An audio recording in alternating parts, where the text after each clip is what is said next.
What's up, YouTube, and welcome to Codename Scream. I am that horror guy. And I'm Mel. And we're back. Finally. Yes. Sorry, we took a little bit of a sabbatical there. But we're finally covering it. And you know what we're talking about. You've been here long enough, and if you are just joining us, well, you can read us title. So that's what I was going to say. What are we going to be doing? As he just said, you can read, and it's something we've been anticipating this entire time. Halloween Kills. Yes! It happened. It happened. Finally. And we're sorry we didn't get it to you sooner. Yeah. But, some things happened. Some things happened. Some things that YouTube will block us for saying Big time. out loud. But, you know, they happened. I got something that was going around, and that's... Cooties. Pretty much what happened. I got the cooties, yeah. But we're back. We're back. Halloween Kills, released October 15th, 2021, in theaters and on Peacock. Yeah, because you love saying Peacock. I do love saying Peacock. Directed by David Gordon Green, written by Scott Teems, Annie McBride, and David Gordon Green. Produced by Malik Akkad, Jason Blum, and Bill Black. And music by our beloved John Carpenter, Cody Carpenter, and Daniel Davies. Budget and box office, again, like every other Halloween movie, craziness. Yeah. So we're at a $20 million budget. So just a little more than 2018 was given. Rightfully so, I would say. And as of today, we're sitting at 117.6 million box office pull. That's not including the Peacock streaming. I don't do those numbers, unfortunately. That's crazy good, though, for... Yes. Being on Peacock and being like, hey, you can just have this. Yeah. It's nice to see that a film is not being cannibalized. Yeah. In the current climate we're in. Yep. With the fact that you can stream it at home and still go and see it. So the fact that it survived that and still made a killer budget. Yep. So, yep. But what did everyone think about it? Well, this is actually the opposite of what I thought it would be, because the critic score is 40%, the audience score is 67%. I expected that to be flipped. Yeah. But it is what it is. It is. As we've been discussing for a while, we are spoiler-free over here. So if you came here to see a spoiler review, sorry. Plus, by now, you should have seen it, hopefully. Yeah. But I'm still not going to spoil it for those who have not seen it. Just go check it out on Peacock. Or go to the theater. Do one of the two. But we're moments after the first movie. And we get to watch a very wounded Laurie Strode in the hospital help incite a riot in the city. Against Michael Myers. Because everyone knows who he is. And everyone wants a piece of Michael Myers. And we get some flashback scenes, which is pretty cool. And I'm going to leave that at that. It's amazing how she can incite riots even in the hospital. Mm-hmm. Yeah. Oh, yeah. And yeah, you just watched the most massive body count ever in a Halloween film. Mm-hmm. Just bodies, just amazing. How many kills we got in that film. And that's kind of where I need to leave it. Yep. I'm going to let you go first because you've been chomping at the bit. I have. So go ahead. Tell the people what you think. So obviously... was there the night before the official release, lucked out there, and then got to see it the following Monday, and then I watched it on Peacock the entire weekend. I've seen this probably half a dozen times, and I love it. I absolutely loved this film. It was so disgustingly brutal. Like, there's not a single kill in this that's just kind of like, oh, yeah, move on. No, everything was just all over the top, super gory. The only thing I had against it as a film, too many plot holes. Too many plot holes going on here. Where there is plot holes, the story was great. I also did not care for, besides the obvious plot holes that were in there, some of it just felt very rushed. Just to try and be like, oh, hey, here's another kill. Also, they kind of made it like he was more like Jason Voorhees. Mm-hmm. And that was my only other thing. As much as I loved the kills and appreciate them, because I am a gore nut, I still liked my mystique of Michael Myers. Sure. I liked what my mind would do off screen. Sure.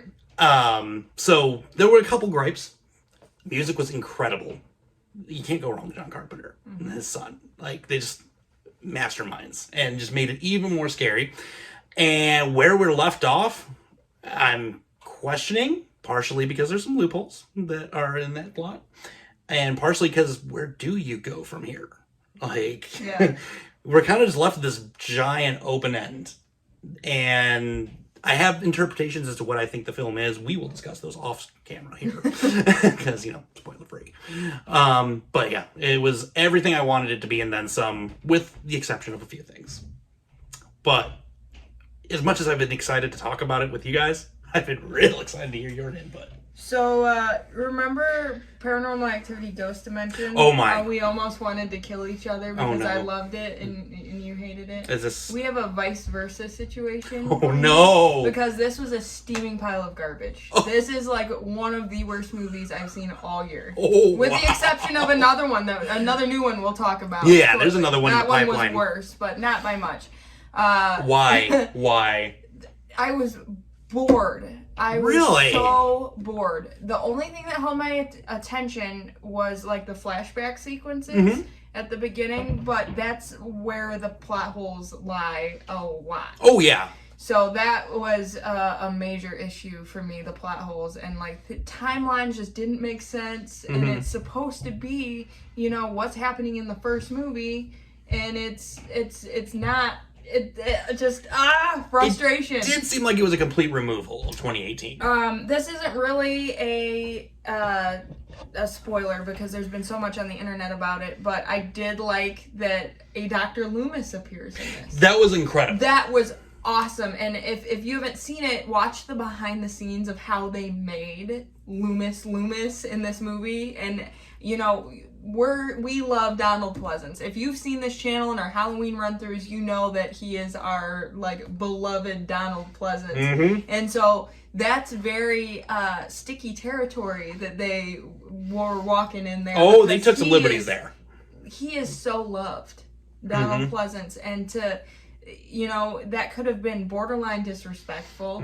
It could have been, someone that didn't look like him at all. Exactly. And it was none of that. It was just like the perfect homage to this beloved character, and Agreed. I loved that part of it.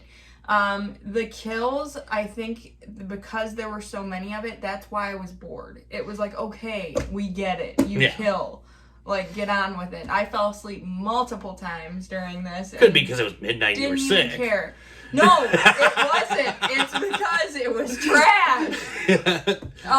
And another thing that I did appreciate was there was this little, I can't give it away, 10-minute side story of where they thought someone was Michael and it wasn't. I liked that.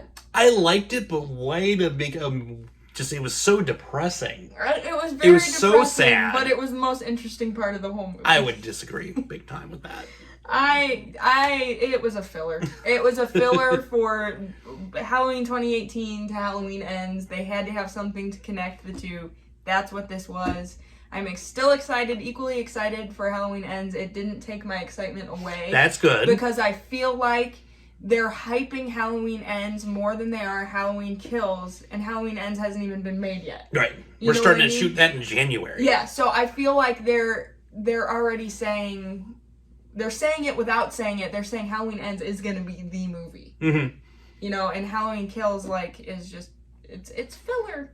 It really is. Fair enough. You know what? The coolest parts of the movie are in the trailer. So Well, I will say that much. The trailer gave away way too much of this movie. And I found myself noticing that about 20 minutes into the movie. I'm like, we've seen this. Yeah. I'm like, oh boy. What I wish they wouldn't have spoiled is the part where he comes out of the house and he's killing all the firemen and stuff. Yeah. Because that's so cool. But they put all the cool parts. You saw about 90% in of the trailer. firefighter kills in that trailer. Right.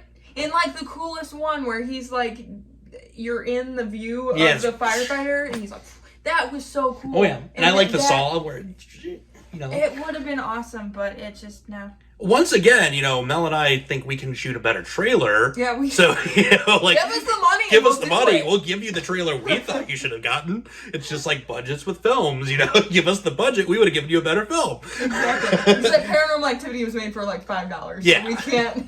we already started shooting our own. It was. Yeah, it's called Codename Screaming. It's called Codename Screaming. We're right here. Hell, my production value's better. Anyways, but so that's where you're at. Yep. Yeah. I knew it was going to go this way. I had a watched this bad movie, feeling. And I was like, this sucks so bad. Chris is going to love it. The last couple weeks leading up to this, I've had this bad feeling in the pit of my stomach. Like, I knew this was going to happen. You know why I think you knew I didn't like it? Because when I watched it, I didn't say anything. You didn't say a thing to me. Because I feel like if I would have loved it, I wouldn't have been able to contain Versus myself. me, I got out of the theater. You're the first person I text. So I I was know. like, oh my God. I know. And you're like, I have 2.5 hours. Yeah. And then that was it. And then I never said a thing. And you never said a thing again. I thought you maybe thought it was because I was sick and I was just being quiet. Yep, I was giving you the benefit of the doubt. But then I got better, and then I still wasn't saying anything. Yep, So my heart you knew. has just been... It's okay. It's all right, though. But what did you guys think of it if you have seen it at this point? Again, no spoilers in the comments whatsoever. Let's leave that for the few that may not have seen it. You do have the option for Peacock from home, and you can go see it in the theater, which go see it in the theater. You know, get out there and do it. It's awesome. You might not fall asleep if it's loud in the theater, so You might not. Yeah, you might fall asleep in the comfort of your own home. That's why we're going to go see it in the theater together and test this theory. And then we're going to vlog it after. Oh, it's happening. But yeah, tell us what you thought in the comments below. Save the spoilers for Instagram, Facebook, Twitter, or even email, whichever you prefer. And if you are not on Patreon with us, patreon.com/codenamescream, we're going to continue the Halloween shenanigans with a Return to Haddonfield series. So please join us over there for only $1 a month, and that's where we're gonna have some real fun here soon. Yeah, give us $1 a month. Help us make that better trailer. Yeah, that too. We raise enough money, we could maybe cut our own trailer. So let's do this thing, right? So with that being said, scary later, YouTube.